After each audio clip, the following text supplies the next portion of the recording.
امارات اور سعودی عرب کے مابین دوری کے بارے میں چند ماہ قبل تک سوچا بھی نہیں جا سکتا تھا۔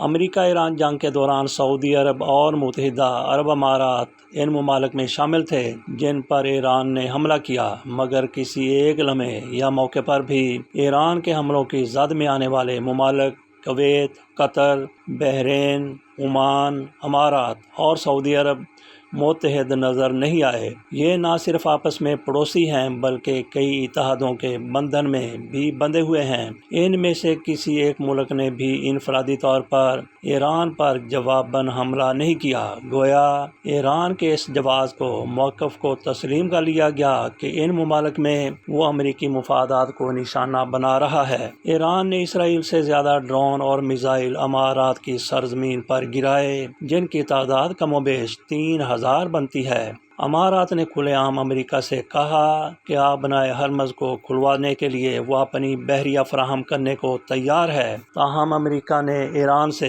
آبنائے ہرمز کھلواتے خود بھی اسے بلاک کر دیا۔ ایران امریکہ جنگ سے قبل سعودی عرب نے یمن میں اماراتی جہازوں پر حملہ کیا۔ ان جہازوں میں مبینہ طور پر اسلحہ موجود تھا جو سعودی حمایت یافتہ یمنی گروپوں کے خلاف برسر پیکار اماراتی حمایت یافتہ گروپ کے لیے تھا۔ سوڈان میں بھی سعودی عرب اور امارات متحارب گروپوں کی حمایت کرتے چلے آ رہے ہیں۔ اس سے قبل دونوں ممالک کے مابین مثالی دوستی اور اتحاد تھا۔ امارات نے اسرائیل کو تسلیم کیا تو عمومی تاثر یہی تھا کہ یہ قدم سعودی عرب کے ایما پر اٹھایا گیا ہے اور اگلے مرحلے میں سعودی عرب بھی اسرائیل کو تسلیم کر لے گا۔ یہ بھی کہا گیا کہ پاکستان پر بھی سعودی عرب کی جانب سے اسرائیل کو تسلیم کرنے کے لیے دباؤ ڈالا جا سکتا ہے، مگر بعد کے منظرنامے سے واضح ہوا کہ یہ تاثر درست نہیں تھا۔ گزشتہ سال صدر ٹرمپ نے ولی عہد محمد بن سلمان کو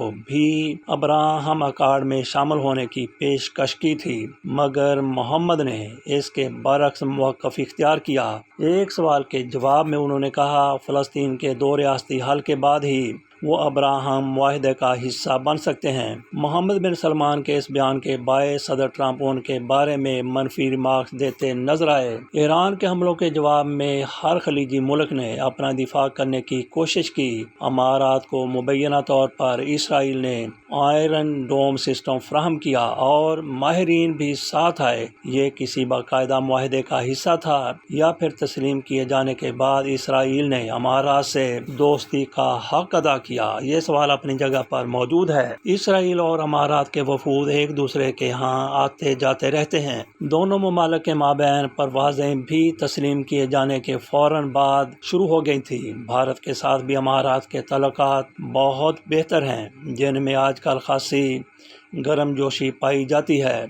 امارات کے صدر محمد بن زاید آل نہیان اسلام آباد کے متعدد سرکاری دورے کر چکے ہیں جو عموماً چند گھنٹوں پر محیط ہوتے تھے، تاہم وہ رحیم یار خان بھی آتے جاتے رہتے ہیں۔ وہاں پہ وہ دنوں اور ہفتوں کے حساب سے قیام کرتے ہیں، لیکن سرکاری دورے پر وہ جب بھی اسلام آباد آئے انہوں نے چند گھنٹے سے زیادہ کا دورہ نہیں کیا، حالانکہ ہمارے وزیر اعظم شہباز شریف کی طرف سے ان کے دورے کے موقع پر پہلے ہی چھٹی کا اعلان کر دیا جاتا تھا۔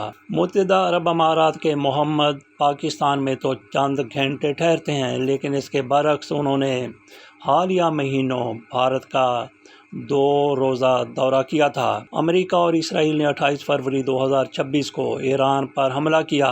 اس سے 1-2 روز قبل بھارتی وزیر اعظم نریندر مودی اسرائیل کے دورے سے واپس آئے تھے۔ بھارت اسرائیل سے اسلحہ کا سب سے بڑا خریدار ہے۔ اسرائیل بھارت دوستی ایک تسلیم شدہ حقیقت ہے۔ اب ان دونوں کے ساتھ متحدہ عرب امارات کے تعلقات میں بھی اضافہ ہو رہا ہے۔ ادھر افغانستان اور بھارت کے درمیان بھی تعلقات مضبوط ہو رہے ہیں۔ افغانستان تو پاکستان کے ساتھ بھارت کی جنگ بھی لڑ رہا ہے۔ ایسی خبریں بھی گردش کرتی رہی ہیں کہ طالبان رجیم کو ڈرون ٹیکنالوجی بھارت اور اسرائیل کی جانب سے فراہم کی جا رہی ہے۔ امارات کے اوپیک سے نکلنے کے بعد سعودی عرب اور امارات میں فاصلے مزید بڑھ گئے ہیں۔ دوسری طرف پاکستان اور سعودی عرب کے تعلقات مزید مضبوط ہوتے دکھائی دیتے ہیں۔ امارات جس حد تک سعودی عرب سے دور ہوا ہے، تقریباً اسی حد تک پاکستان سے بھی اس کے تعلقات میں فاصلہ محسوس کیا جا رہا ہے۔ پاکستان اور سعودی عرب کے مابین ایک دفاعی معاہدہ موجود ہے جس کی عملی جھلک حالیہ عرصے میں دیکھنے کو ملی ہے۔ پاک فضائیہ کے 18 فائٹر لڑاکا طیارے سعودی عرب بھجوائے گئے ہیں، جبکہ کچھ پاکستانی فوجی پہلے وہاں پہ موجود تھے۔ ان کی کل تعداد اب کہا جا رہا ہے کہ 13,000 ہو گئی ہے اور مزید بھی 50,000 فوجی پاکستان سعودی عرب بھیجنے کی پلاننگ کر رہا ہے۔ پاکستان اور سعودیہ قریب ہوئے۔ ادھر امارات نے پاکستان سے ڈپازٹ کے $3.5 ارب مانگ لیے۔ یہ ڈپازٹ 2027 تک کے لیے تھا۔ پاکستان کو بہرحال امارات کا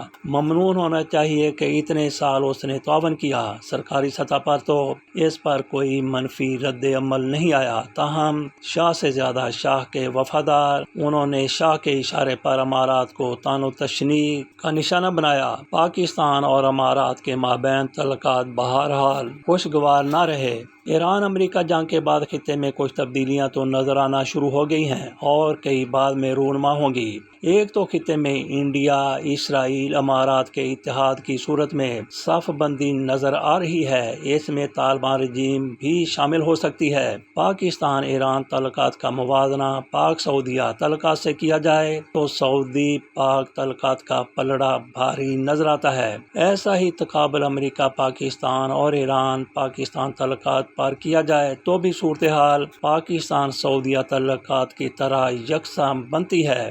گو کہ ایران کے خلاف پاکستان کبھی پہلے تھا اور نہ اب ہے۔ مستقبل میں اس کے حوالے سے اس بارے میں کچھ بھی حتمی طور پر نہیں کہا جا سکتا، بلکہ کسی بھی معاملے میں مستقبل کے بارے میں کوئی حتمی پیش گوئی نہیں کی جا سکتی۔ اگر کل سعودی عرب اور ایران میں سے پاکستان کو کسی ایک کے ساتھ جانا مجبوری بن جائے تو پاکستان کس کے ساتھ کھڑا ہوگا، اس پر دو رائے نہیں ہے۔ پاکستان یقینی طور پر سعودی عرب کے ساتھ ہی کھڑا ہوگا۔ پاکستان میں ہونے والی سب سے بڑی عسکری کانفرنس، جسے کور کمانڈر کانفرنس بھی کہتے ہیں، اس میں ایران کے سعودی عرب پر دوبارہ حملوں کی شدید مذمت کی گئی۔ اسے امن عمل کی کوششوں کو سبوتاژ کرنے کی کوشش بھی قرار دیا گیا۔ ایسے بیانات سے یقینی طور پر ایران لا علم نہیں ہو سکتا۔ اگر کل یہ صورتحال پیدا ہو جاتی ہے کہ پاکستان کے پاس امریکہ اور سعودیہ میں سے کسی ایک کے ساتھ جانے کا آپشن ہو تو پاکستان کس کے ساتھ جائے گا؟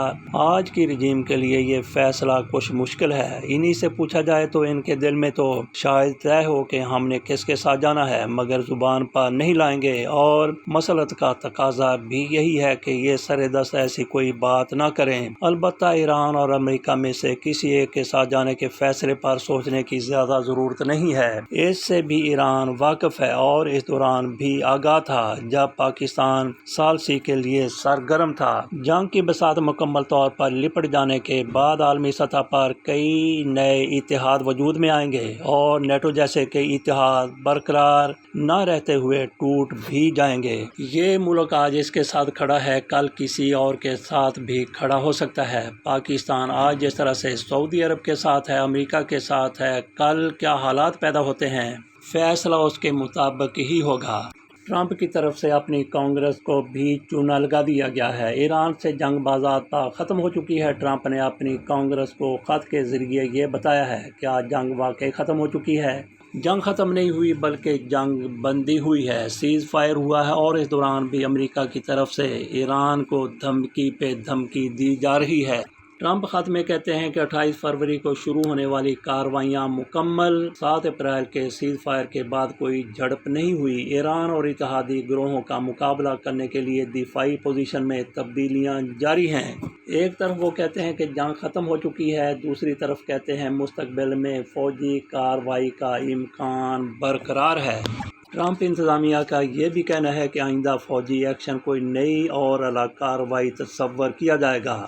شاید امریکی قانون کے مطابق یہ ہے کہ 60 دن کی جنگ ہو تو اس کی منظوری سینٹ سے ان کی کانگریس سے لینا پڑتی ہے۔ ان کی طرف سے اب کہا گیا ہے کہ اگر دوبارہ سے ہم نے کوئی حملہ کیا، کوئی جھڑپ ہوئی، کوئی کارروائی ہوئی تو اس کو نئی جنگ کہا جائے گا۔ ٹرمپ انتظامیہ کو یہ خطرہ ہے، جیسا کہ ان کے قانون ہے، کہ کوئی بھی جنگ 60 دن سے زیادہ اگر ہو تو اس کی منظوری کانگریس سے لینا ہوتی ہے۔ تو ان کی طرف سے اب یہ کہہ دیا گیا ہے کہ یہ تو 60 دن کی جنگ نہیں تھی، یہ تو 40 روز میں جنگ ختم ہو گئی، اس لیے کانگریس سے منظوری لینے کی ضرورت نہیں ہے۔ جیسا کہ ان کی طرف سے کہا گیا ہے کہ آئندہ اگر ایران پر حملہ کیا جاتا ہے تو وہ نئی جنگ ہوگی، اسی جنگ کی وہ کنٹینیوشن نہیں ہوگی۔ گویا ان کی طرف سے یہ پلاننگ بنائی گئی ہے کہ کانگریس سے منظوری نہ لینی پڑے، 60 دن سے کم پر محیط حملے کیے جائیں یا جنگ جاری رکھی جائے۔ گویا یہ واضح طور پر کانگریس یا ان کی سینٹ کو دھوکہ دیے چلے جا رہے ہیں، چونا لگا رہے ہیں۔ دیکھتے ہیں کہ وہاں پہ بیٹھے ہوئے وہ کتنے دانشور ہیں، کتنے عقل مند ہیں، کتنے تیز ہیں، کتنے ترار ہیں، کتنے شاطر ہیں کہ ٹرمپ کی ایسی حکمت عملی کو، اس چال کو، اس شاطری کو سمجھتے ہیں یا نہیں سمجھتے۔ اللہ حافظ۔